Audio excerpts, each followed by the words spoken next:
कोई भी ब्राह्मण मेरे से डिबेट कर ले, मैं प्रमाण के साथ सिद्ध करूंगा कि धम्मपद की चोरी करके अपनी गीता लिखी है। दशरथ जातक कथा की चोरी करके वाल्मीकि रामायण लिखा गया है। ब्राह्मणों का सीक्रेट जो ग्रंथ है वो ऋग्वेद है, और ऋग्वेद में ये लिखा हुआ है कि ब्राह्मणों को प्रतिमा पूजन नहीं करनी चाहिए। ये ब्राह्मणों को आदेश है कि मूर्ति पूजा ब्राह्मणों के लिए वर्जित है। तो फिर आज के ब्राह्मण लोग राम का, शिव का, कृष्ण का महिमा मंडन क्यों कर रहे हैं? भारत में केवल और केवल बुद्धिज्म का ही अस्तित्व है, उसकी पुरातात्विक एविडेंसेस है। बाबा साहब अम्बेडकर ये पहले व्यक्ति है जिन्होंने इस लाइन पर लिखा कि भगवत गीता धम्मपद की नकल है। बाबा साहब ही एक पहले विद्वान है, और उन्होंने केवल किताब में नहीं लिखा। क्या कारण था कि मनु को ये लिखना पड़ा कि महिला पाप की जननी है? महाभारत ये बौद्ध धर्म के प्रतिक्रिया में लिखा गया ग्रंथ है, और सप्रमाण उन्होंने सिद्ध कर दिया है। दशरथ जातक कथा की चोरी करके वाल्मीकि रामायण लिखा गया है। रामायण में कुल मिलाकर 16 बार बुद्ध का जिक्र है। अगर ब्राह्मण कह रहे हैं उनका इतिहास बहुत प्राचीन है, तो बहुत प्राचीन है, तो प्राचीन बुद्ध का आपके धर्म ग्रंथ में जिक्र है, इसका मतलब बुद्ध पहले हुए। जो ब्राह्मण लोग कह रहे हैं कि उनका इतना बड़ा ताकतवर संगठन है, तो भागवत आ जाए या भागवत किसी भी ब्राह्मण को हमारे साथ डिबेट के लिए भेज दे, तो हम जाहिर चुनौती के साथ कह रहे हैं कि हम उनको पानी पिला पिला कर हराएंगे। प्रधानमंत्री दुनिया में जाते हैं तो बुद्ध का गुणगान गाते हैं, और भारत में आते हैं तो ब्राह्मणवाद क्यों थोपते हैं? राम की आरती गाते हैं, वहां लेट जाते हैं, सोमनाथ जाकर डमरू बजाते। चुनाव आते ही उनको राम याद आता है, चुनाव आते ही सोमनाथ याद आता है, चुनाव आते ही हिमालय की गुफा में चले जाते हैं। तो इसके पीछे क्या राज है? तो इसके पीछे यही राज है। तो पूरे भारत में बौद्ध ही बौद्ध है। बुद्ध और अशोक के नाम से भारत की पहचान है, ब्राह्मणों के देवी देवताओं से भारत की पहचान नहीं है। सर बहुत बहुत स्वागत है आपका हमारे चैनल पर। यस, आपके चैनल को मैं देखता रहता हूँ। बहुत अच्छा कंटेंट आप लोगों को देते हो, और बहुजन लोगों को सोचने के लिए आप उन मुद्दों को उठाते हो जो मुद्दा मेन स्ट्रीम मीडिया नहीं उठा रहा है। सर आप लगातार समाज को जागरूक करने का प्रयास कर रहे हैं, इतिहास से लेकर वर्तमान के मुद्दों को। एक सवाल यह है कि आप दावा करते हैं कि भारत में सब बुद्धिस्ट थे, बुद्धिज्म विचार पे पूरा भारत चल रहा था। क्या कारण रहा सर कि बुद्धिज्म समाप्त हुआ और उसके बाद महाभारत, रामायण, गीता, इस तरीके के तमाम जो महाकाव्य है वो पूरी तरीके से भारत में सभी के दिलो दिमाग में स्थापित हो गया? इसके पीछे क्या कारण रहा सर? पहली बात तो ये है कि ऐसा हम क्यों कह रहे हैं, इसका कोई दलील चाहिए, इसका कोई प्रमाण चाहिए। हमारे कुछ सवाल है। जैसे आज राम का महिमा मंडन चल रहा है, कृष्ण का महिमा मंडन चल रहा है, शिव का महिमा मंडन चल रहा है। ब्राह्मणों का सीक्रेट जो ग्रंथ है वो ऋग्वेद है, और ऋग्वेद में ये लिखा हुआ है कि ब्राह्मणों को प्रतिमा पूजन नहीं करनी चाहिए। ये ब्राह्मणों को आदेश है कि मूर्ति पूजा ब्राह्मणों के लिए वर्जित है।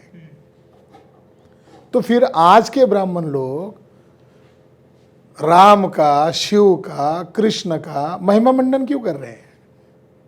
तुम्हारे ग्रंथ में तो मूर्ति का खंडन करना चाहिए, मूर्तियों का विरोध करना चाहिए, ये लिखा हुआ है। ब्रिटिश काल में 2 ब्राह्मण आगे आए थे इसके लिए। ब्रिटिशों को कन्विंस करना चाहते थे कि हम भी एकेश्वरवाद को मानते हैं। उस समय कई सारी संस्थाओं का उदय होना शुरू हुआ था, जैसे प्रार्थना समाज एक संगठन था, आर्य समाज एक संगठन था। उनके यही डिमांड था कि हम एकेश्वरवाद को मानते हैं। ये बहु ईश्वरवाद जो है ये महायानी लोगों से हमारे लोगों ने लिया हुआ है। विवेकानंद ने भी मान्य किया कि ये महायानी लोगों से उन्होंने ये कॉन्सेप्ट लेकर अलग अलग देवी देवताओं को सम्मिश्र कर दिया। राम मोहन राय लंदन गए थे यही कन्विंस करने के लिए कि हम मूर्ति पूजक नहीं है। स्वामी दयानंद सरस्वती ने आर्य समाज जो बनाया और सत्यार्थ प्रकाश में दलील देकर कहा कि हम मूर्ति के समर्थक नहीं है। तो फिर आज के जो ब्राह्मण हैं, खास करके आरएसएस बीजेपी के ब्राह्मण, तो वो क्यों राम कृष्ण शिव का आधार ले रहे हैं? तो वो राम कृष्ण शिव का आधार उनके सिद्धांत के खिलाफ जाकर इसलिए ले रहे हैं कि अल्पसंख्य लोगों का बहुसंख्य लोगों के ऊपर अगर कब्जा करना है तो इनका आधार लेना होगा। दूसरा हमारा ये दलील है या हमारा उनको सवाल है कि बुद्ध के पूर्व ब्राह्मणों का कोई मंदिर है क्या? सम्राट अशोक के पूर्व कोई ब्राह्मणों का मंदिर है क्या, उसका कोई इंस्क्रिप्शन है क्या, उसका कोई पुरातात्विक आधार है क्या? ब्राह्मणों के द्वारा, वो भी एक बौद्ध राजा था, उसको गुमराह किया, गुप्त काल का एक राजा था, 359 को पहला मंदिर बनाया। तो इस आधार पर हम कह रहे हैं कि भारत का पुरातात्विक आधार, लिटरेचरी एविडेंस के आधार पर कि भारत में केवल और केवल बुद्धिज्म का ही अस्तित्व है, उसकी पुरातात्विक एविडेंसेस है। यहाँ तक कि एक साउथ इंडिया की एक बड़ी इंडोलॉजिस्ट है, आर्कोलॉजिस्ट है, श्री पद्मा, ऑक्सफोर्ड ने उनकी किताबें पब्लिश की है। उसने तो विलेज गॉडेज, जो मातृ देवता है या पुरुष देवता है, इनका उगम बौद्ध धर्म के अंदर कैसे है, ये उसने प्रमाणित कर दिया और ऑक्सफोर्ड ने उसको प्रसिद्ध कर दिया है। आपके बिहार में ये जो छठ पूजा है, इसका संबंध महामाया के साथ रिलेटेड है, यानी उसका रूपांतर अलग अलग हो गया है। महामाया को इधर महालक्ष्मी के रूप में पूज रहे हैं। तो बुद्ध ही है और बुद्ध के पुरातात्विक आधार है, प्रमाण है, इसलिए कह रहे हैं, ऐसे नहीं कह रहे जी। तो सर ये महाभारत और रामायण जब बुद्ध के प्रमाण है, सब कुछ मिल रहा है, यहाँ तक कि आपने दावा किया कि सोमनाथ मंदिर के नीचे अगर खुदाई हो तो 3 मंजिला बुद्ध विहार मिलेगा, सब कुछ है, फिर वो कैसे स्थापित हो गया? रामायण महाभारत की कथा है। हम ये दो मुद्दों को थोड़ा अलग करते हैं, क्योंकि सोमनाथ का इतिहास फिर हम उसके बाद लेते हैं, नरेंद्र मोदी पर आने के बाद।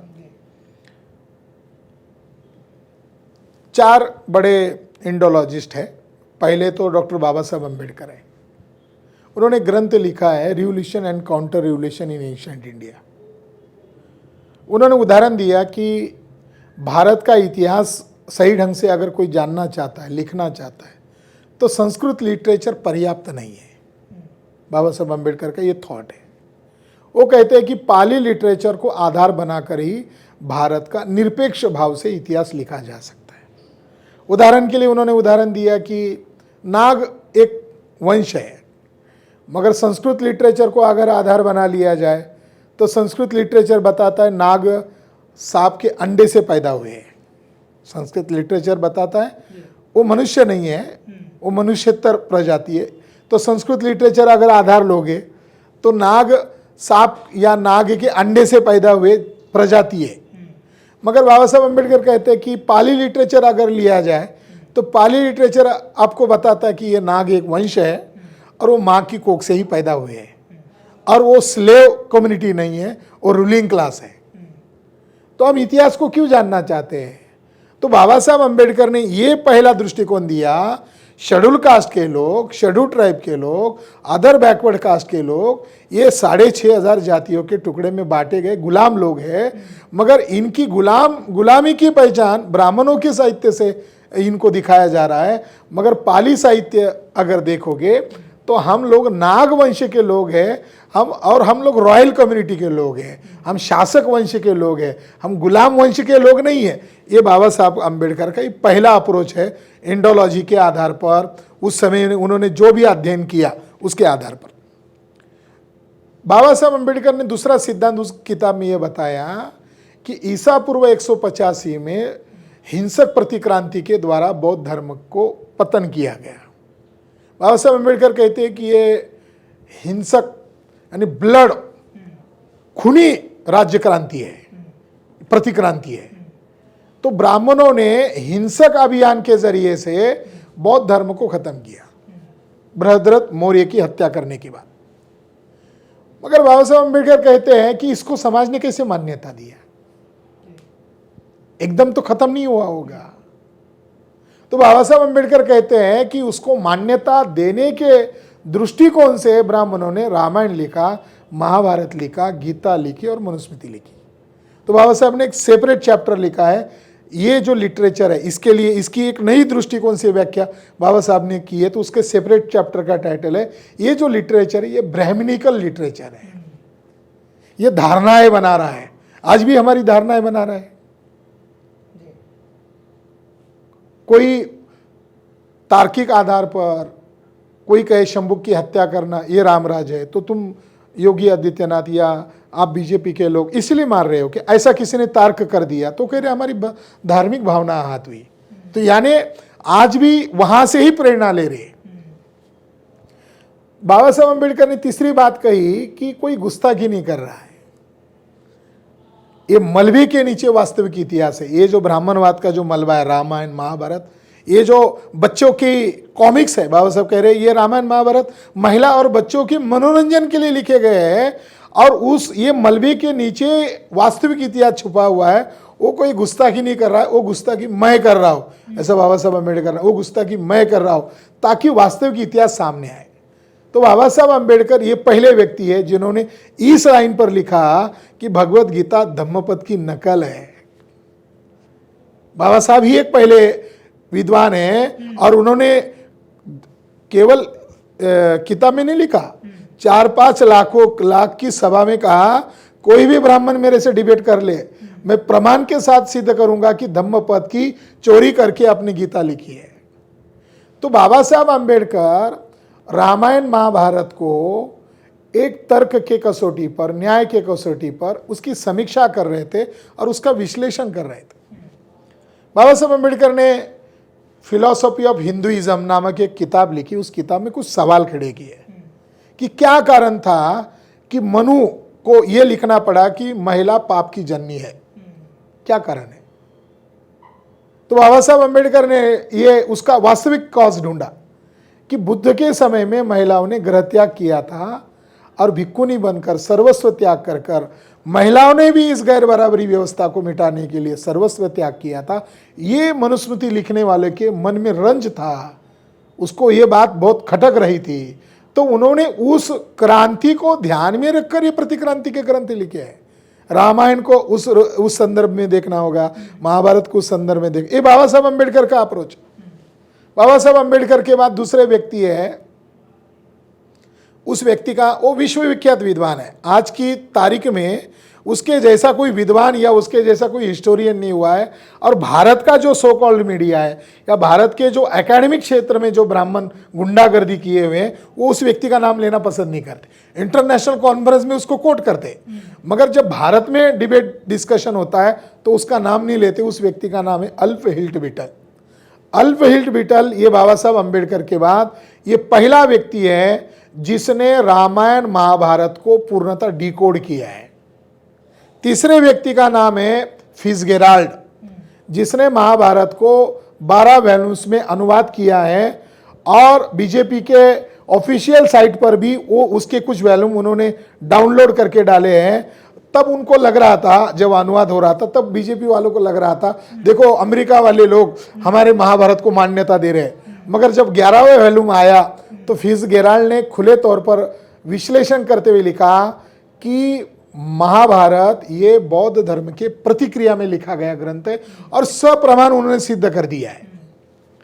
तीसरी व्यक्ति है, फ्रेंच लेडी है, उसका नाम है बिराड्यू। ये पहली एकमात्र लेडी है जिसने महाभारत के एक एक कैरेक्टर को डिकोड किया है। यानी ये कहाँ से आया, ये 5 पांडव कहाँ से आए, ये कृष्ण कैरेक्टर कहाँ से आया, और ये बुद्धिज्म के खिलाफ कैसे कैसे चल रहा है, वो उन्होंने फ्रेंच लैंग्वेज में स्टडी किया। तो दुनिया के स्कॉलर लोगों ने ये बात सप्रमाण सिद्ध की है कि महाभारत बौद्ध धर्म की प्रतिक्रिया में लिखा है। ब्रिटिश लोग बोध गया को ढूंढ रहे थे, ब्रिटिश लोग अशोका को ढूंढ रहे थे, सांची, अमरावती, यहाँ उनको जातक कथाओं के शिल्प मिले। आप जाओ अंदर भी रेलिंग के ऊपर जातक कथाओं की कुछ ना कुछ सिंबल है। आधुनिक काल में वहाँ जातकों की शिल्प है। तो वहाँ एक जातक मिला, केवल एक नाम है दशरथ जातक, महाकपि जातक। तो उनको ब्रिटिश लोगों को लगा ये जातक क्या है। तो दुनिया के सारे बुद्धिस्ट लिटरेचर का स्टडी कर रहे थे। तो ब्रिटिश अधिकारी मिस्टर फॉस्वेल, उसने जातक कथाओं को लगभग 6 वॉल्यूम में अनुवादित किया है, और दुनिया के विद्वानों के लिए वो एक जातक कथा को अलग पब्लिश किया जिसका नाम था दशरथ जातक। उनको हमारी देवनागरी लिपि पढ़ने में नहीं आएगी, इसलिए उन्होंने अंग्रेजी अल्फ़ाबेट को उस प्रोनाउंसिएशन में लिखा है ताकि उनको इसके प्रोनाउंस पता होने चाहिए। अनुवाद भी छापा है। उसका हेडिंग है 1870 में दशरथ जातक कथा को पब्लिश किया। उसका हेडिंग है दशरथ जातका a story of Buddhist king of Rama.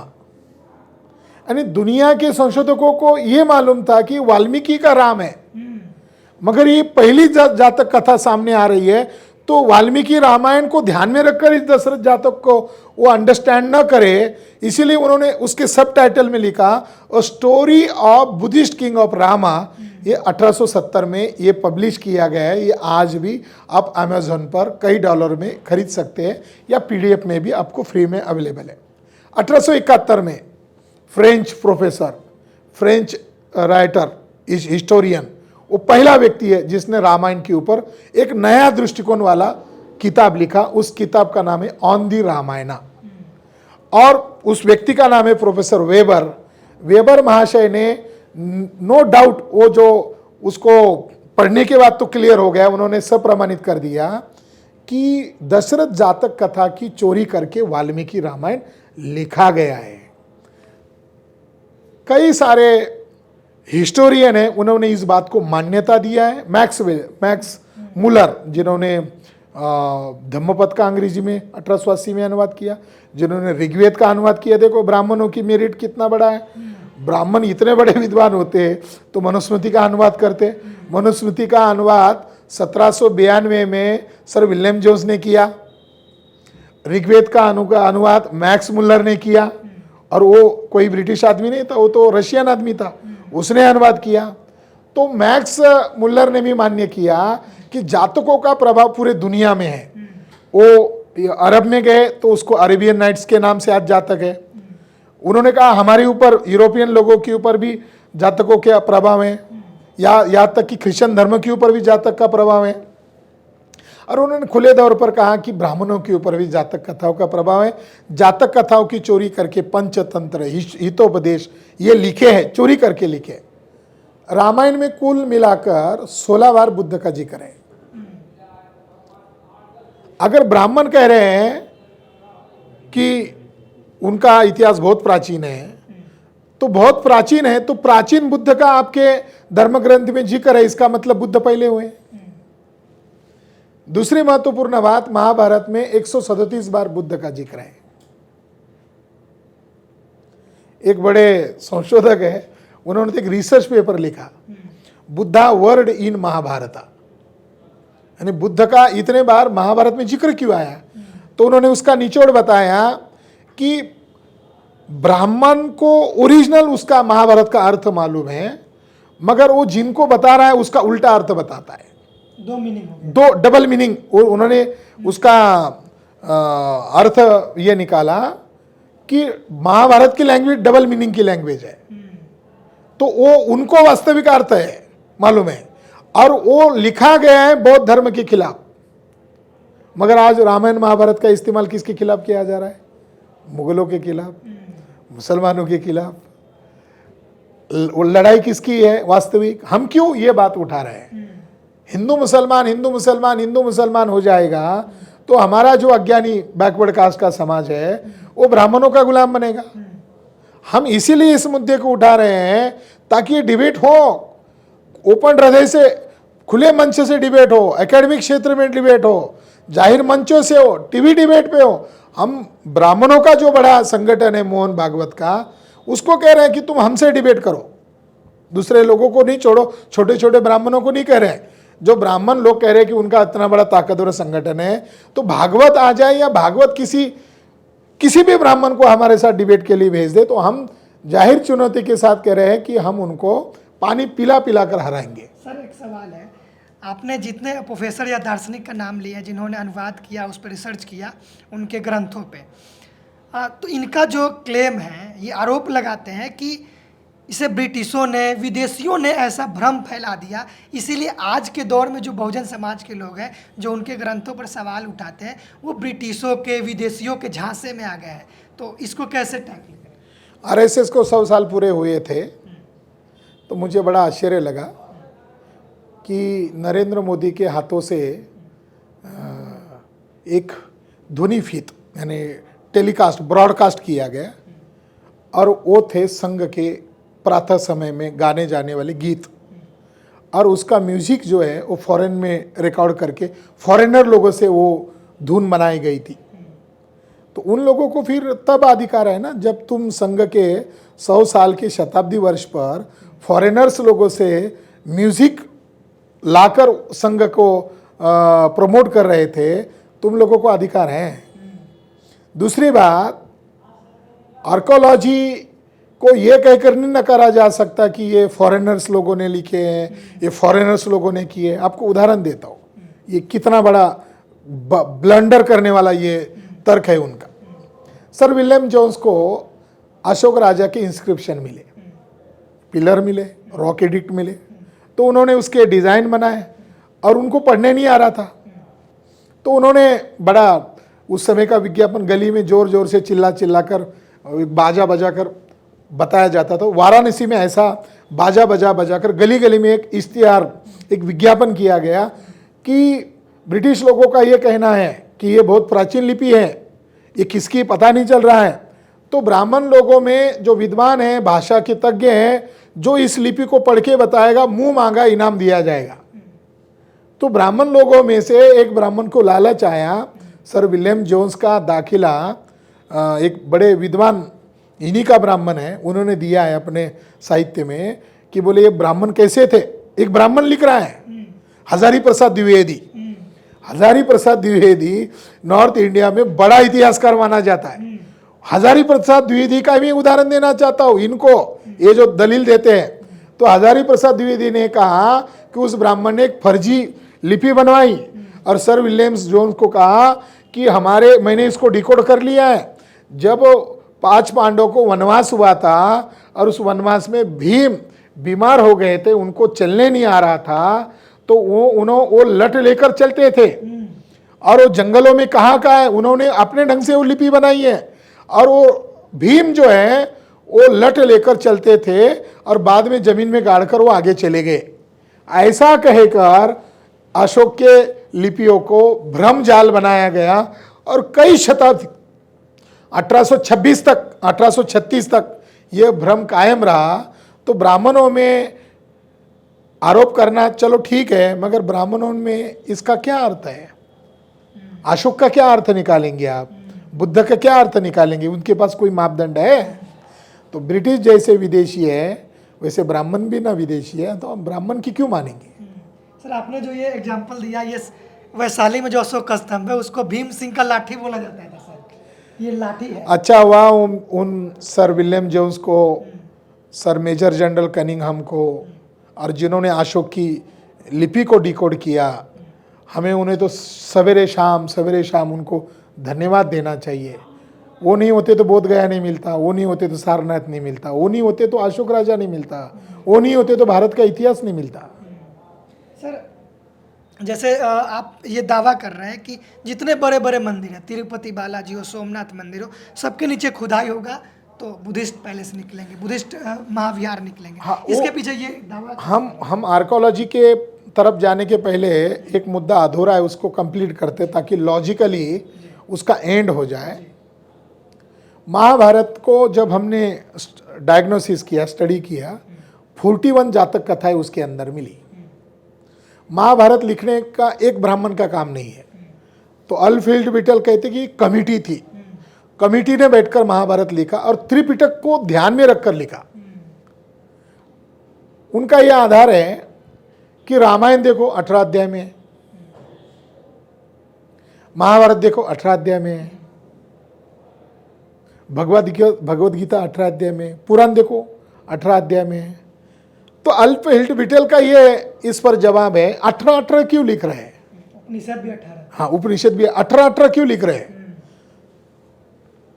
तो उन्होंने ये कहा कि बुद्ध काल में या बुद्धोत्तर काल में जो यूनिवर्सिटी थी, उन यूनिवर्सिटी में 18 तरह का ज्ञान पढ़ाया जाता था। 18 तरह की ज्ञान शाखाएं उन यूनिवर्सिटी में पढ़ाई जाती थी। वो रामायण, महाभारत, पुराण, गीता लिखने वाले ब्राह्मणों को मालूम था वो 18 का संदर्भ क्या है। उस संदर्भ को ध्यान में रखकर ब्राह्मणों ने ये 18 का गणित बनाया। अशोक राजा ने बुद्ध को याद किया, मेमोरी किया, तो उसको पता चला कि तथागत शाक्य मुनि बुद्ध का कुल और अशोक राजा का कुल एक ही था, वो दोनों शाक्य कुल के थे। कि हमारे महान शाक्य कुल के जो राजा हुए, बुद्ध हुए, धम्म राजा हुए, उनके 84,000 वचन थे, उनके 84,000 वचन थे। उन 84,000 वचनों को याद में रखते हुए अशोक राजा ने 84,000 विहार स्तूप बनाए। वही 84 आंकड़ा चुराया कि वर्ण व्यवस्था का पालन नहीं करोगे तो 84 लक्ष योनि में जाओगे। उनको लगा अभी 1000 बोलेंगे तो चोरी पकड़ में आएगी, तो उन्होंने उसको क्या कर दिया, 84 लक्ष में जोड़ दिया। महाभारत में खुले तौर पर लिखा हुआ है, आपके दर्शकों को स्पष्ट बताना चाहता हूं कि महाभारत पूर्णतः बौद्ध धर्म के प्रतिक्रिया में लिखा गया ग्रंथ है।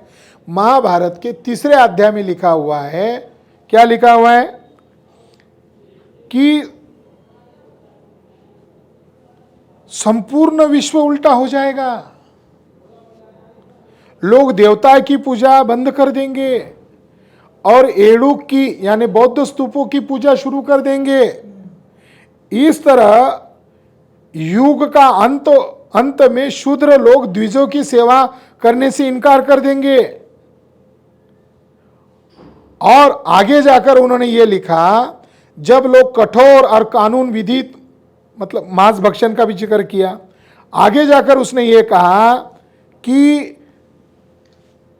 ब्राह्मण के यज्ञ बंद हो जाएंगे, दर दर की ठोकरें खाएंगे, उनको कोई भीख तक नहीं देगा, मगर केश मुंडन किए हुए भिक्षुओं को राजा प्रजा सम्मान देंगे और उनके वचन सुनेंगे। बुद्ध का जिक्र है महाभारत में, बुद्ध के वचन सुनेंगे और घर में, गली में, चौक चौराहे में हर तरफ एड़ुक की पूजा की जाएगी।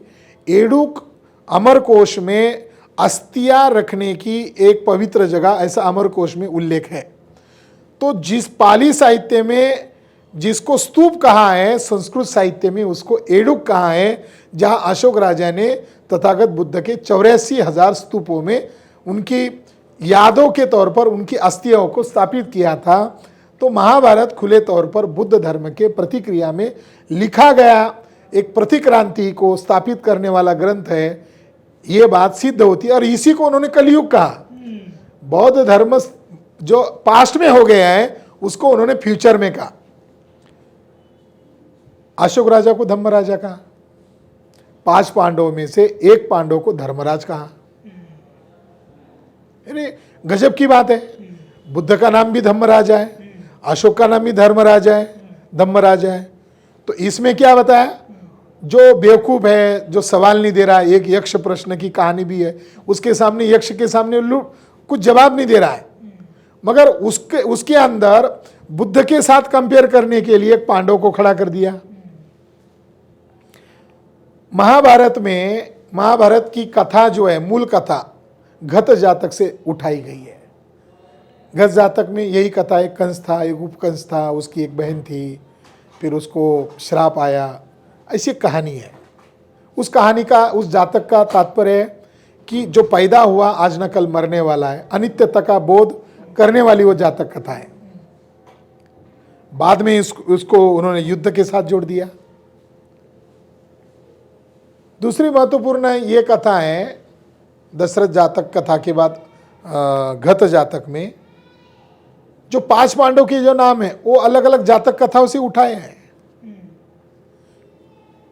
मैडलिन बिराड्यू का ये दावा मैं मान्य करता हूं, क्योंकि मुझे ये एग्री हो गया है। मैं भी इसके पहले ये जोड़ने का प्रयास करता था कि कृष्ण कोई नेटिव कैरेक्टर है।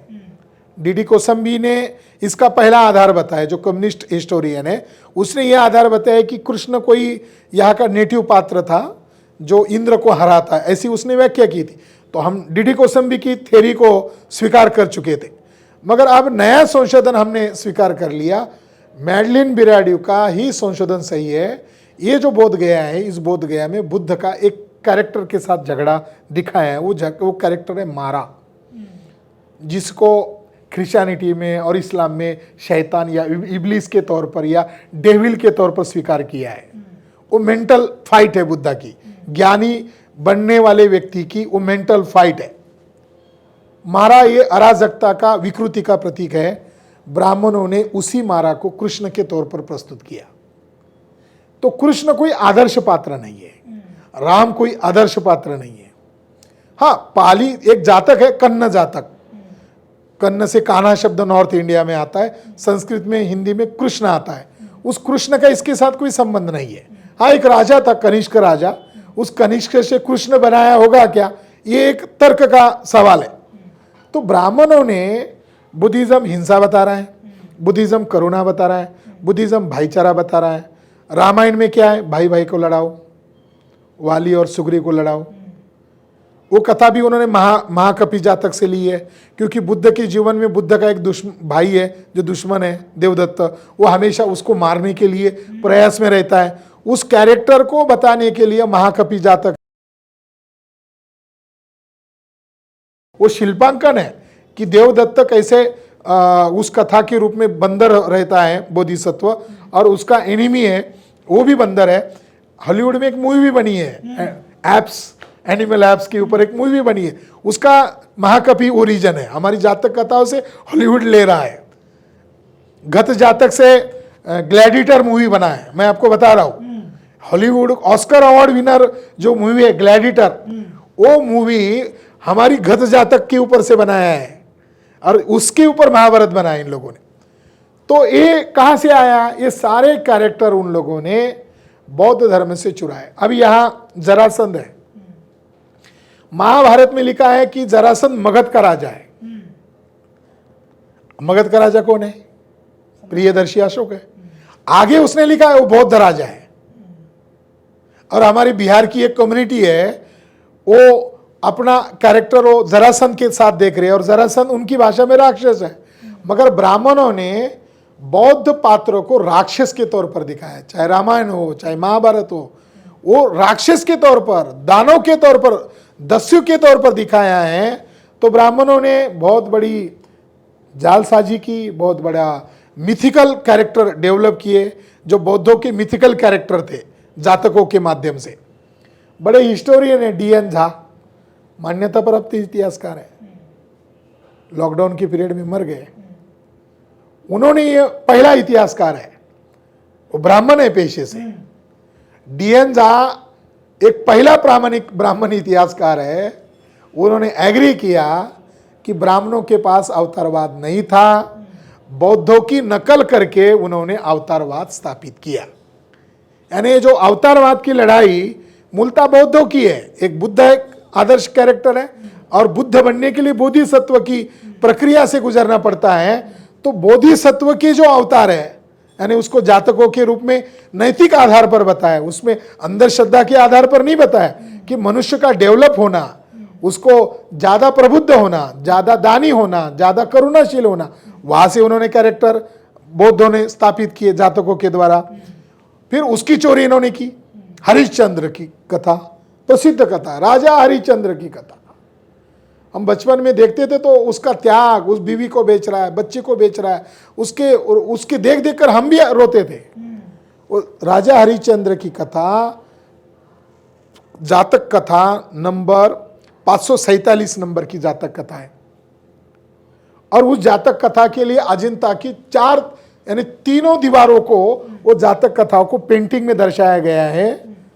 वेशंतर जातक, महावेशंतर जातक, और वो बोधिसत्व का आखिरी जन्म है, और वो उताविला हो रहा है, और वो चैलेंज कर रहा है कि मुझे क्या दान मांगते हो, मेरी धन दौलत, मेरा राजपाट, अरे ये छोटी चीज है, मेरी आंख मांगो, मेरा पैर मांगो, मेरा गर्दन मांगो। तो एक आदमी उसका प्रिय हाथी मांगता, ऐसी वो कथा है। तो उस जातक कथाओं के कारण उसका पिता नाराज होकर उसको गृह त्याग करवाता है, और वो जब निकलता है उसकी बीवी और बच्चे, एक बच्चा आता है, वो कहता है हमें भी आना है। वो कहता है कि मुझे आप बुद्ध बनने की ज़्यादा लालसा हो रही है, तो मैं सर्वस्व त्याग करूंगा, तुम राजी हो? वो राजी होता है, और उसकी परीक्षा लेने के लिए कोई ब्राह्मण आता है, उसकी बीवी मांगता, बीवी दे देता है, बच्चा मांगता, बच्चा दे देता है। ये सारा वर्णन जो है वो बोधिसत्व की दान पारमिता को दर्शाने के लिए लिखा गया था, ब्राह्मणों ने वो कथा को महाभारत में जोड़ दिया।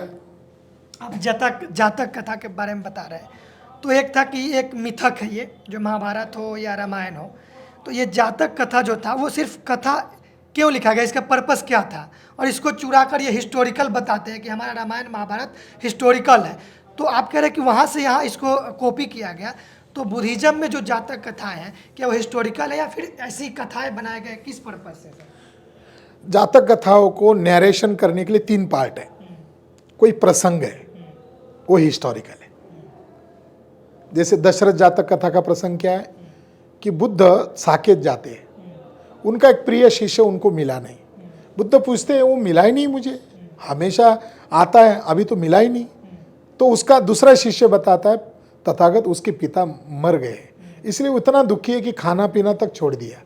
तो बुद्ध बोलते हैं उसको धम्म ही समझ में नहीं आया कि जो पैदा होता है वो मरता ही है, चलो उसको मुझे समझाने के लिए उसके पास लेके चलो। तो प्रसंग क्या है कि उनका एक शिष्य है, वो दुखी है उनके पिता के इसमें, तो वो बुद्ध को याचना करता है कि तथागत मुझे समझाइए, मुझे मार्गदर्शन कीजिए। तो बुद्ध, हर जातक कथा का आरंभ होता है, फिर जातक कथा ओरिजिनल शुरू होती है। एक कोई समस्या है, उस समस्या को हल करने के लिए बुद्ध या बुद्ध के प्रचारक बुद्ध को ध्यान में रखकर, कि बुद्ध पहले बोधिसत्व थे, वाराणसी का एक राजा देवदत्त एक राजा था, और तब बोधिसत्व ये थे, तो उस रूप में वो कथा बताई जाती है और कथा एंड होती है। तो बुद्ध बताते ये था ना, ये मान लो मैं था, ये था, ये आनंद था, ये था, भिक्षु संघ था। तो जातक कथा के जो पात्र हैं वो काल्पनिक है, मगर वो नैतिक आधार पर एक बोधिसत्व की 10 पारमिताओं को प्रदर्शित करना है, जो कठिन ज्ञान है। त्रिपिटक कठिन है, सर्वसाधारण लोगों को समझ में नहीं आ रहा है। आर्य अष्टांगिक मार्ग कठिन है, और आर्य अष्टांगिक को जाने बगैर, समझे बगैर बुद्ध को कौन सा ज्ञान मिला, वो समझना कठिन है। तो वही आर्य अष्टांगिक मार्ग या त्रिपिटक का भवचक्र समझाने के लिए जातक कथाओं का मिसाल के तौर पर प्रचार में लाया गया, जिससे सारी गुफाएं, सारे शिल्प बुद्ध से भी अंकित है और उन जातकों के बोधिसत्वों से भी अंकित है। जी सर, वो आर्कियोलॉजिकल सबूत के आधार पर जो आप दावा कर रहे हैं, तो हम ये जानना चाहते हैं कौन कौन से बड़े स्थल हैं जहाँ बुद्धिस्ट के पहले सोने का दावा आप कर रहे हैं, वो बताएं। पहले तो सोमनाथ जो हमने छोड़ दिया था, भारत के प्रधानमंत्री है, बुद्ध का बीच बीच में गुणगान गाते हैं। और वो जिस गांव से है वड़नगर, तो चाइना के प्रधानमंत्री को उन्होंने कहा था कि मेरे गांव में आपका ह्यूएन रुका था। तो प्रधानमंत्री को ह्यूएन मालूम है, प्रधानमंत्री को उसके गांव में बौद्ध स्थल है ये भी मालूम है। तो प्रधानमंत्री दुनिया में जाते हैं तो बुद्ध का गुणगान गाते हैं, और भारत में आते हैं तो ब्राह्मणवाद क्यों थोपते हैं? राम की आरती गाते हैं, वहाँ लेट जाते हैं, सोमनाथ जाकर डमरू बजाते, चुनाव आते ही उनको राम याद आता है, चुनाव आते ही सोमनाथ याद आता है, चुनाव आते ही हिमालय की गुफा में चले जाते हैं। तो इसके पीछे क्या राज है? तो इसके पीछे यही राज है कि आरएसएस और बीजेपी के ब्राह्मण लोग इस देश में हिंदू, मुसलमान, मुगल शासक और भारत की प्रजा को ध्यान में रखकर ये प्रोपेगेंडा कर रहे हैं कि इसके नीचे ज्ञानव्यापी मस्जिद है, इसके नीचे मंदिर है, ये जो मथुरा का मस्जिद है इसके नीचे मंदिर है। ये जो प्रोपेगेंडा कर रहे हैं ये रामायण महाभारत को आधार बनाकर कर रहे हैं, उनके काल्पनिक पात्रों को आधार बनाकर कर रहे हैं, और उसका बैड एम्बेसिडर है ये बैड एम्बेसिडर है नरेंद्र मोदी ब्राह्मणवाद का। तो वो इन काल्पनिक पात्रों को प्रमोट ही नहीं कर रहा है, बल्कि इसको थोप रहा है। राम को थोपने के बाद वो खुद कहने लगा कि मैं तो नॉन बायोलॉजिकल हूं, यानी ब्राह्मणों ने उसको अभी अवतार की श्रेणी के 2 इंच पहले रख दिया है, और उसके अंदर इतना हवा भर दिया कि वो मनुष्य नहीं है, वो मनुष्योत्तर है, यानी वो अवतार की श्रेणी में है। तो उन्होंने अपनी माँ का इस ढंग से जलील करके अपमान नहीं करना चाहिए था। हम उनकी माँ का सम्मान करते, किसी पुत्र को इस ढंग से अगर कह दे कि मोदी का आदर्श लेकर मैं भी नॉन बायोलॉजिकल हूं, तो उसकी माँ उसको मरते तक मारेगी। तो सोमनाथ मंदिर के नीचे 2017 में जीपीआर सर्वे मोदी साहब ने करवाया, वो ट्रस्टी चेयरमैन है, भारत के प्रधानमंत्री, उसके नीचे 3 मंजिला बुद्ध विहार निकला। तो वहां क्या है? तुम मस्जिदों में मंदिर ढूंढ रहे हो, तो ये लिटमस है, साइंस में बताते हैं लिटमस पेपर, ये उदाहरण है कि तुम जो बता रहे थे इसके नीचे मस्जिद के अंदर मंदिर है, मगर सोमनाथ मंदिर के इस रिपोर्ट से ब्राह्मणवाद को धराशायी कर दिया, नीचे बुद्ध विहार है। कहाँ कहाँ है? साकेत में बुद्ध विहार है, केवल एक बुद्ध विहार नहीं है, वहाँ 4 बड़े स्तूप है। अयोध्या, उसमें 4 बड़े स्तूप है। तीसरा, ये जो ज्ञानवापी मस्जिद है, अब ज्ञान का और ब्राह्मणों का क्या संबंध है, और ज्ञान का और मस्जिद का क्या संबंध है? कभी ऐसी मस्जिद का नाम या किसी मंदिर का नाम ज्ञान के नाम से, ज्ञान का गया से संबंध, गया और ज्ञान एक ही शब्द है। ह्वेनसेंग कहता है कि उत्तर में सारनाथ है, मृगदायवन, जहां शाक्य मुनि ने 5 भिक्षुओं को प्रथम धम्मोपदेश किया था, और वहां अशोक राजा ने स्तूप बनाया था। वही ह्वेनसेंग 7वीं शताब्दी में कह रहा है कि दक्षिण में भी अशोक राजा ने एक स्तूप बनवाया था, और वो आनंद विहार है। ये जो ज्ञानव्यापी मस्जिद है ये आनंद विहार है। मथुरा में जो मस्जिद है, जो विवाद चल रहा है, अलेक्जेंडर कनिंघम महोदय कहते हैं कि वहां मैंने जब खुदाई की तो उस मस्जिद के सीढ़ी के पास मुझे एक अभिलेख मिला जो गुप्त काल का है, और उसमें वो राजा की वंशावली है। और फिर उसने दावे से कहा कि 3री-4थी शताब्दी में इस विहार का नाम यश विहार था, यानी जो आज मथुरा का डिस्प्यूटेड जमीन है, जगह है, वो ओरिजिनल विहार है, और उस विहार का नाम यश विहार है। वहां पर कुएं में तथागत बुद्ध की एक प्रतिमा मिली, और वहां खुदाई करने के बाद महामाया की भी प्रतिमा मिली। उस समय मथुरा म्यूजियम नहीं था, इसलिए वो प्रतिमाएं और वो इंस्क्रिप्शन का हिस्सा लाहौर म्यूजियम में भेजा गया है। अब हम मथुरा केस दायर करेंगे तो कोर्ट को हम रिक्वेस्ट करेंगे कि इसका समाधान करना है, तो कनिंग हमको ये चीज़ें यहाँ मिली थी, वो लाहौर में है, पाकिस्तान में है, तो आपको अगर फैसला करना है तो पाकिस्तान सरकार से वो मंगवाओ, दूध का दूध पानी का पानी हो जाएगा। वो भी बौद्ध स्थल है। बद्रीनाथ, केदारनाथ, ये जो 4 धाम है, ये जो 12 ज्योतिर्लिंग बोलते हैं, ये सारे के सारे बौद्ध स्थल है। और केदारनाथ पांडे उर्फ राहुल सांकृत्यायन ने एक किताब लिखी है, वो प्रैक्टिकल भ्रमण किया उन्होंने, हिमालय परिचय। उस हिमालय परिचय में तो वहाँ के बद्रीनाथ केदारनाथ मंदिर में बुद्ध की मूर्तियां हैं, और वहाँ के जो जोशी पंडित थे उनके साथ उनका डिबेट हुआ है, वो डायलॉग तक उन्होंने उस किताब में लिखा हुआ है। तो महाराष्ट्र का पंढरपुर का मंदिर बुद्ध विहार है, साउथ इंडिया का बालाजी का मंदिर बुद्ध विहार है, और सबरीमाला एक केरला का एक बहुत बड़ा मंदिर है सबरीमाला। वहाँ का आज भी वहाँ का अभिवादन जो है समन परंपरा से है, शरण त्रिशरण जैसा है, आज भी वहाँ त्रिशरण की परंपरा जैसा है अभिवादन है। तो पूरे भारत में बौद्ध ही बौद्ध है। विवेकानंद की एक चेली थी मार्गारेट, सिस्टर मार्गारेट, उसने बिहार के ऊपर एक किताब लिखी है, वो आज भी उसको पब्लिश करते हैं, मगर वो अंग्रेजी में, तो आम लोगों को पता नहीं चलता। उसने उस किताब में लिखा है कि शंकराचार्य ने हिंसा अभियान किया और बौद्ध धर्म को खत्म किया। और उसने ये भी लिखा कि बिहार के गांव-गांव में, गांव के किनारे बरगद के पेड़ के नीचे, या कोई किसान हल जोत रहा है, बिहार के हर गांव में, बिहार के हर खेती में आपको बुद्ध की सिर टूटी हुई मूर्ति मिलेगी, इंस्क्रिप्शन मिलेगा। आपके बोध गया में देखो, यहाँ सारा ये सुजाता का गढ़ है, वहाँ उन्होंने देवी स्थापित की है, यहाँ कई सारे देवी देवताओं के नाम पर कब्जा किया हुआ है। तो बुद्ध और अशोक के नाम से भारत की पहचान है, ब्राह्मणों के देवी देवताओं से भारत की पहचान नहीं है। आखिरी सवाल है, आपने कहा कि पूरा भारत बुद्ध है, और आपने पूरा ये सबूत के साथ बताया कि कैसे सभी मंदिरों के नीचे बुद्धिस्ट पैलेस है। सवाल ये है कि जब सब कुछ बौद्ध धर्म का था, तो ये ब्राह्मण क्षत्रिय वैश्य शूद्र वाला जो कंसेप्ट आया, उसके बाद ये हिंदू शब्द भी आ गया, ये धर्म कैसे स्थापित हो गया? ये पहले थे या बाद में? ऐसे बुद्धा ने धम्मा पढ़ते हैं, बाबा साहब को जो लिखा हुआ है उसमें ब्राह्मण का भी जिक्र है, कि एक ब्राह्मण आते हैं जो बताते हैं बुद्ध के बारे में, तो ये जब बुद्ध हुए भी नहीं थे तो ब्राह्मण का जिक्र कैसे, आप कह रहे हैं बाद में होगा, तो इसके बारे में बताएं। मैं आपके चैनल पर समन बमन, रिडल ऑफ समन बमन, इस पर हम घंटे भर का एक अलग से चलाएंगे।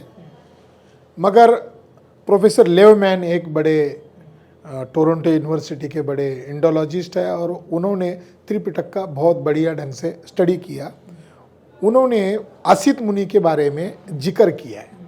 तो उन्होंने पहली बार, वो कौन था, तो उन्होंने पहली बार उसको एक्सपोज किया। तो उनका ये कहना है कि जो संस्कृत में बुद्ध का चरित्र लिखा गया वो बहुत पॉपुलर हो गया, इतना पॉपुलर हो गया कि जो बड़े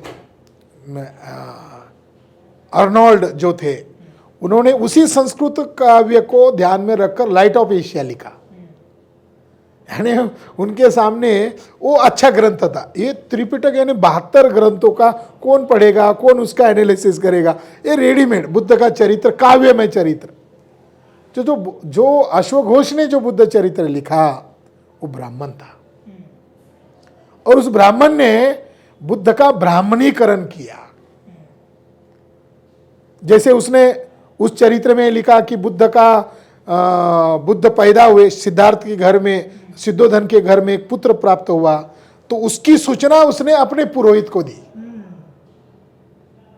अब सवाल है, गण व्यवस्था में पुरोहित थे क्या? गण व्यवस्था अलग है, वर्ण व्यवस्था अलग है। तो लेवमैन कहते हैं वो उन्हीं कुल का था, शाक्य कुल का ही असित मुनि था।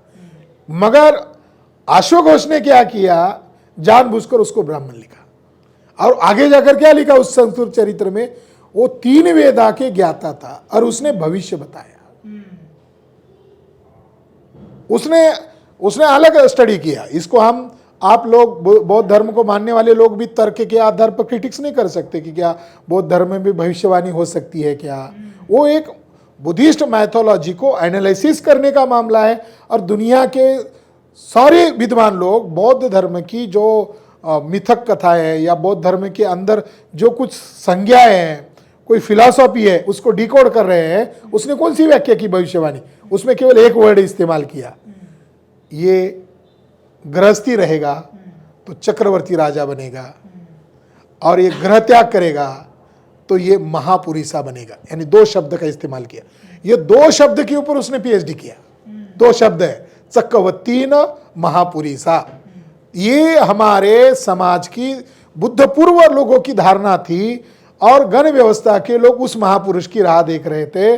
महापुरुष शब्द बुद्ध के लिए ही है, चक्रवर्तीन शब्द बुद्ध के लिए ही है। बुद्ध पैदा हुए तो असित मुनि ने उसको चक्रवर्तीन होने की घोषणा की और बुद्ध ने जब आखिरी सांस लिया, महापरिनिब्बाण सुत्त एक ग्रंथ है, वो हर एक बुद्धिस्टों को पढ़ना चाहिए जिनको जिज्ञासा है बुद्धिज्म की कॉन्सेप्ट को लेकर। तो बुद्ध ने वहां भी कहा है कि मेरे जाने के बाद मेरी अस्थियों को जहाँ चौरस्ते इकट्ठा होते हैं वहां पर स्तूप खड़े करो और उसके अंदर मेरी अस्थियां रखो, जैसे चक्रवर्तीन राजाओं के लिए ऐसा बनाया जाता था। इसका मतलब हमें हड़प्पन कल्चर के साथ बुद्ध का आखिरी प्रवचन जोड़ता है, वो अलग विषय है। एक जगह तो ये लिखा कि बुद्ध के 5 जो भिक्खु थे वो ब्राह्मण थे। ये भी लिखा उसने, संस्कृत ब्राह्मण चरित्रकार ने। अभी संशोधन हो गया। 3 जो भिक्खु थे वो शाक्य थे और 2 जो भिक्खु थे वो कोलीय थे। अब बताओ किस आधार पर वो ब्राह्मण थे? बुद्ध को क्षत्रिय भी बताया जा रहा है। हाँ, बुद्ध क्षत्रिय या आपकी संस्कृत का वर्ड हो रहा है, मगर पाली भाषा में बुद्ध को क्षत्रिय कहा गया है। और त्रिपिटक में एक सुत्ता आता है जिसमें एक ब्राह्मण आकर बुद्ध को चुनौती देता है कि आप शाक्य लोग, हम ब्राह्मणों का अभिवादन नहीं स्वीकारते या आप हमें अभिवादन नहीं करते, आप लोग घमंडी हो। तो बुद्ध ने यहाँ तक कहा कि क्षत्रिय लोग ये ब्राह्मण से श्रेष्ठ होते। यानी त्रिपिटक में बुद्ध ने क्षत्रियों का कितना बड़ा सम्मान किया कि क्षत्रिय लोग ब्राह्मणों से श्रेष्ठ होते हैं। और बुद्ध ने उन क्षत्रियों का इतना बड़ा सम्मान किया कि क्षत्रिय लोगों को, सभी लोगों को सम्मान करना चाहिए, क्योंकि क्षत्रिय लोगों ने ही गणतंत्र की स्थापना की आपके बिहार में, वैशाली में। वज्जीगण संघ ने गणतंत्र की स्थापना की और बुद्ध का जो अंतिम सफर है वो वैशाली से निकलते हैं, दक्षिण प्रांत हुआ, उत्तर की तरफ जा रहे हैं। तो जब बुद्ध निकल रहे हैं तो बुद्ध गज की तरह पीछे मुंडी करके ऐसे एक तक निहार रहे, वैशाली के गेट को देख रहे हैं। तो आनंद चलते चलते बहुत आगे चले गए। तो आनंद कह रहे, तथागत शाम हो रही है, जल्दी चलना है, हमें दूर जाना है, आप वहीं रुके हो, मैं तो आगे ही चला गया। तो बुद्ध आनंद को कह रहे हैं कि शायद मैं दोबारा वैशाली ना आ जाऊं, इसलिए वैशाली का एक बार प्रवेश द्वार तो देख लो। इससे प्रतीत होता है कि बुद्ध को वैशाली गणतंत्र से प्रति कितना लगाव था, बुद्ध कितने लोकतांत्रिक थे, क्योंकि बुद्ध ने भिक्षु संघ में जो गणतंत्र लागू किया वो वैशाली के वो खत्तीय लोगों से भिक्षु संघ में गणतंत्र लागू किया। बुद्ध भी कितना सम्मान करते थे। हम सभी लोगों को खत्तीय लोगों का सम्मान करना चाहिए। एक बात क्लियर बता देता हूं, इसको मिसअंडरस्टैंडिंग नहीं करना चाहिए। बुद्ध के समय में जाति व्यवस्था नहीं थी। बुद्ध के समय में वर्ण व्यवस्था प्राथमिक अवस्था में होगी और गण व्यवस्था 16 जनपद थे।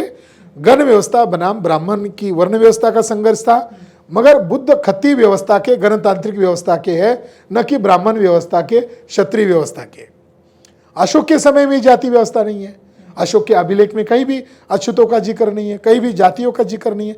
जातियां कब बनी है ये भारत के इतिहासकार नहीं बताते। जातियां गुप्त काल में बनी है, 4वीं शताब्दी में, और उसके एविडेंसेस हमारे पास है। कभी उस पर अलग से बताएंगे।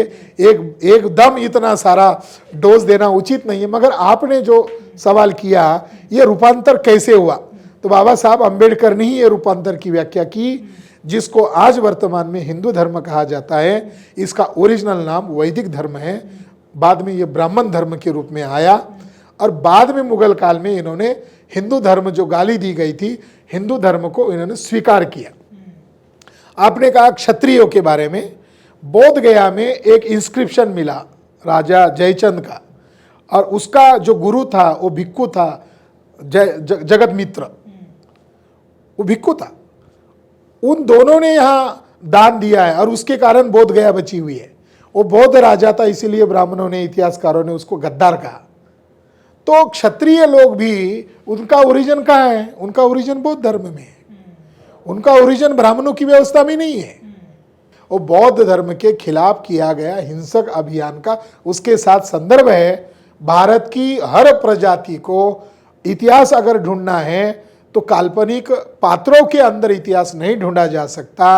आपको अशोका और बुद्धा के साथ जुड़कर आपका वास्तविक इतिहास पता चलेगा।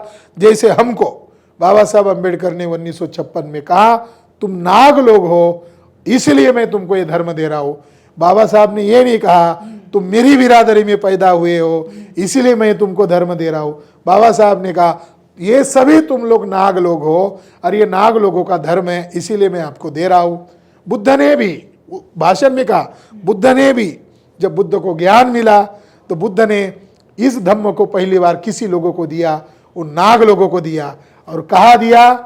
वो यहाँ दिया, बोध गया में आकर दिया। यानी बाबा साहब अंबेडकर और बुद्ध की सोच और अशोक की सोच एक जैसी है। हमें भारत को ढूंढना है, अशोक और बुद्ध से ही हम भारत की वास्तविक पहचान ढूंढ सकते हैं। हर कम्युनिटी को ये अधिकार है, इतिहास को ढूंढा जाए, खंगाला जाए और अपनी वास्तविक हिस्ट्री को ढूंढा जाए। सर आखिरी में छोटा सा, ये जो क्षत्रिय जो ये क्लेम करते हैं, जो राजपूत लोग हैं आज के दौर में, ये कहते हैं कि क्षत्रिय ही राजपूत है और बुद्ध ही राजपूत है, इसको कैसे खंडन करेंगे? वो तर्क देते हैं कि राजपूत शब्द सही है, पाली में भी राजपूत शब्द मिलता है या राजकुमार ऐसा शब्द मिलता है। बाबा साहब ने 1956 को 26 नवंबर 1956 को बनारस में स्पीच दिया, ब्राह्मणों का गढ़ है, वहाँ स्पीच दिया। और उस स्पीच में बाबा साहब ने कहा, तीन बड़ी बातें कही कि वर्तमान अपने आप को हिंदू कहने वाले लोग ये पूर्व के नाग लोग हैं। दूसरा सिद्धांत बताया कि वर्तमान मुस्लिम लोग पूर्व के बुद्धिस्ट लोग हैं। और तीसरा सिद्धांत बताया कि पुरुष सूक्त ऋग्वेद के 10वें कांड में आता है, आखिरी अध्याय में आता है, अपेंडिक्स में आता है, ये शुरू में नहीं आया, आखिरी में आया, ये बाद में जोड़ा गया है। ये बाबा साहब की सही आकलन है। और उसमें जो बखान किया गया है कि ब्रह्मा के मुंह से ब्राह्मण, ब्रह्मा के बाहु से क्षत्रिय, ब्रह्मा के कमर से वैश्य और ब्रह्मा के पैर से शूद्र। बाबा वो जो पुरुष सूक्त ओरिजिनल क्या है? ब्रह्मा के मुंह से ब्राह्मण, ब्रह्मा के बाहु से राजन, यानी क्षत्रिय शब्द का इस्तेमाल किया उन्होंने क्षत्रिय शब्द को क्यों टाला? क्योंकि उनके माइंड में क्षत्रिय शब्द है, इसलिए उन्होंने राजन शब्द जोड़ा। तो ये एक संदर्भ है। दूसरा शब्द है, दूसरा एक ओझा, एक बड़े इतिहासकार हुए राय बहादुर गौरी शंकर ओझा, ये क्षत्रियों के जाने माने इतिहासकार थे, क्षत्रियों ने नॉमिनेट किए थे। उन्होंने हिस्ट्री ऑफ राजपूताना एक ग्रंथ लिखा, उसके अंदर उन्होंने लिखा, मान्य किया कि ये राजपूत लोग अपने टाइटल के तौर पर सिंह जो शब्द लगाते हैं ये बुद्ध से आया हुआ शब्द है।